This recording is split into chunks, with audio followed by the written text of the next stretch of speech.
Hello faithful viewers and welcome back to another review. This time this is a bit of a throwback because we are looking at Transformers Universe Acid Storm, and it's a bit of a throwback because if you go through the channel's history you will find that the second Transformers review on the channel is that of classic Starscream, the progenitor of the classic Seeker mould of which Acid Storm belongs to. So this is just a straight up redeco of that figure. I think it's a slightly nicer redeco. Acid Storm turns into the iconic F-15 Eagle, and it's a beautiful vehicle mode. It just is. It's a beautiful jet. But what makes Acid Storm so vibrant, I suppose, is his camo deco that's going on here. I love the green. It's kind of a darker green. It's not bright like it would be if he were, I suppose, animation accurate, because Acid Storm was in G1 for all of about one frame, and he was one of the Rainmakers in the pilot episode. And then he has gone on to have various appearances in other related media. I think he was in the comics. He certainly had a figure come out in the War for Cybertron trilogy, I think. Probably Siege. And, you know, he's cropped up here and there every so often. But this is what he's known for. You've got this dark green and you've got these kind of like mustardy yellow going on around here, and a brown as well. I like just how it is all over him. You've got a translucent yellow cockpit, and there is a seat sculpted in there, which you can just about make out if you look hard enough. Just right there. And then, you know, he's got the null rays under his wings. If you flip him over to the underside, you can kind of see the robot kibble hanging underneath there. But, you know, for the age of the figure and the engineering involved, you can let it slide. He has some landing gear. You got some Decepticon logos on the tips of the little wings there, and the wings there as well. They're nicely printed. And yeah, I mean, if you never figure, that's the back of his head right there. Overall, it's a very, very solid vehicle mode. Can't complain about that. Now, let's do a quick size comparison. Well, not so much a size comparison, I just said that because it's force of habit, but let's do a comparison with Starscream. So you can see how they look together in vehicle mode, and you can appreciate the differences in the decos and just how more appealing, I suppose, Acid Storm actually does look. Now, granted, this is the original classic Starscream on the right here. It's not the other classic Starscream that exists that is more accurate to how he looked in the cartoon. This is the OG version. I like the deco of this Starscream a lot more than the other Starscream, but I think Acid Storm has a lot more going on. It just makes him way more appealing. But yeah, it's a straight up one-to-one reuse of the mould, and they do look good together. To transform Acid Storm, it's a very simple conversion, and it is so, for lack of a better term, classic, that, you know, he has inspired the Starscreams and the Seekers of much later waves, including Earthrise. So, first thing I like to do with this mould in general is flip the wings round, just like that. And we can take off the null rays at this point. Sometimes I like to leave them on until the very end, but let's just pop them aside just like that. Next, I like to take the back of the jet and just pull it down, separate the legs, pull the feet down just like that. This one is a little bit more stiff. There we go.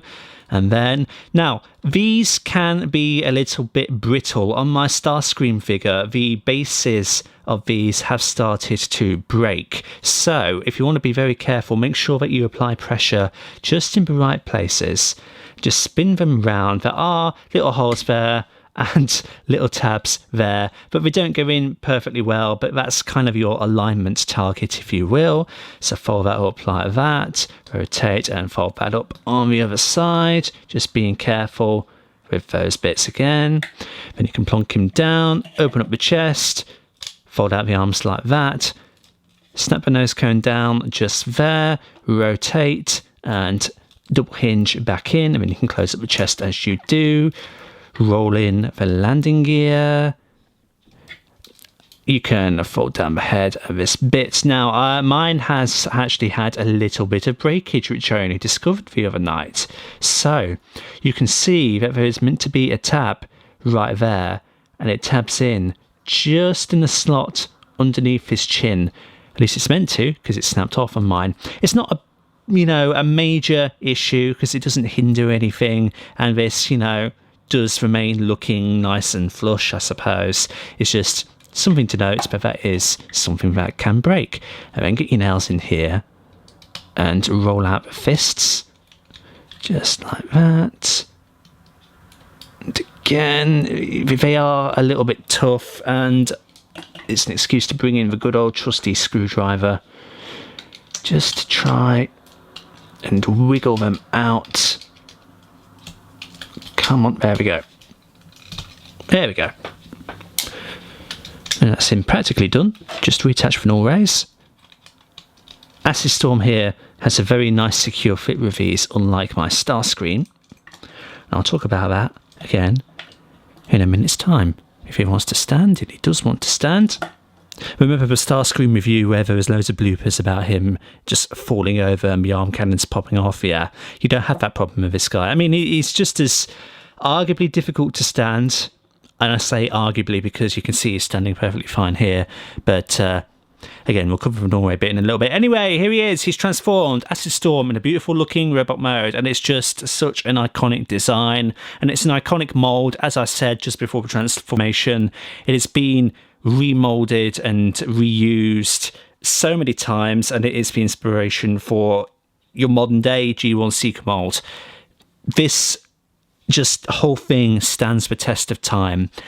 And, you've got a variation here in Acid Storm which just looks wonderful. Iconic silhouette, brilliant colour scheme going on over him. If we zoom in and take a look at that noggin, we can see a very nice silver face, very nice detailing all round. You've got gleaming red eyes. It's not light piping, unfortunately, but hey ho, that's not too much of a criticism.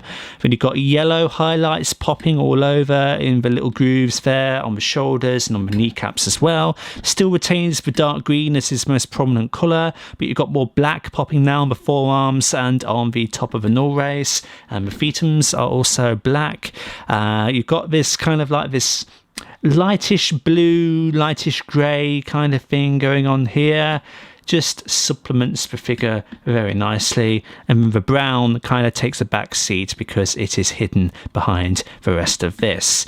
Looking at the accessories, I mean, the null rays is interesting because I discovered that mine might actually have a little bit of a factory defect.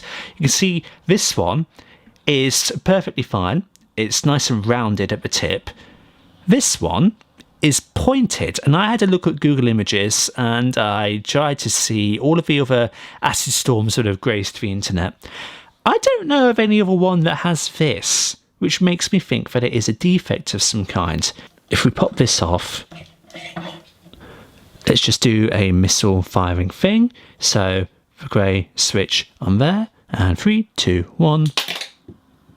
Nice and powerful, and that has dropped down the back of the desk. I'm just plugging this back in here, and it is a very nice and secure snug fit, unlike Starscream. And the issue I've discovered with Starscream, I think it's to do with the way that these shoulder pieces are put together. And for Starscream, I mean, before I finish that thought, if we try and illuminate what's going on here in that hole. Now you can see the line there, the separation of where the two pieces of plastic that make up his shoulder meet. I think for Starscream it is just too big, the gap is too big. So meaning that these two pieces don't slot together in as well as they should. Now I've tried to disassemble the figure yesterday to see what is going on, and I can't fix it at all. It's just, again, I like a factory defect sort of thing. Acid Storm here has no problem. His shoulder is together nice, so that the port that the Norway goes in is just small enough to have a nice secure fit. But for Starscream, not so much, and that's why the Norways are so wibbly wobbly. If anybody else has a classic Starscream in their collection and has this same issue, let me know, because I'd be very interested to know. But Acid Storm here, rest assured, does not have the same issue. And again, like, you can take these off and he can hold them in his hand if you so wish. You know, like if you want to get as close as you can to recreate a figure using this mould, holding like a G1 Megatron and firing it like that, then there you go. But otherwise, you're going to be having them in my shoulders. For articulation, Acid Storm is absolutely no different to Starscream, so the head can turn that far that way and that far that way. If you can't really get your fingers in to turn it here, so you're going to have to use the nose cone on the back. I do worry whether that will cause warping at some point, but it's just the best way to turn his head, unfortunately. Arms can go a very good way round, but they are hindered by the wings. When you get so far, they can move out about that far, and if you take the null rays off, then they can move out that far. If you want to put me, let's take it off for now. He has a stiff 90-degree bend at the elbow, and then he doesn't have anything at the wrists other than a transformation hinge being for the inward swivel. Popping that back on. He has no waist articulation, unfortunately, but he does have a beautiful spread, just like that. He has a very nice forward kick, like that. He has, a realistic back kick, I suppose. At the knee, he has a 90-degree bend. And in terms of a spin, he has a 360 spin at said knee. And then in terms of the ankle, he doesn't really have anything apart from that transformation pin joint right there. So articulation is reasonably basic. It's of the time, this is basically the classics range of the mid-noughties. It was around the time of Cybertron as well in the first movie. So it's basic. It is what it is. It's not fantastic compared to modern standard, but for the time, it's fine. Okay, for comparison, here is Acid Storm next to the original version of the mould, Starscream. Again, this is my favourite use of a Starscream, I suppose.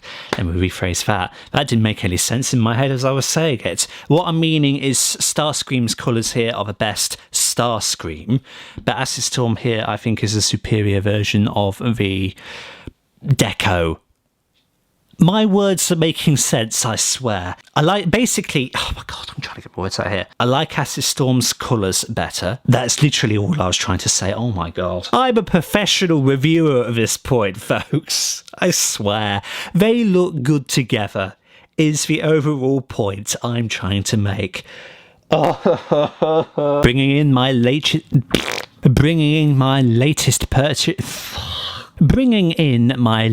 purchase, here is Ramjet up against Acid Storm. Ramjet is also a reuse of this mould.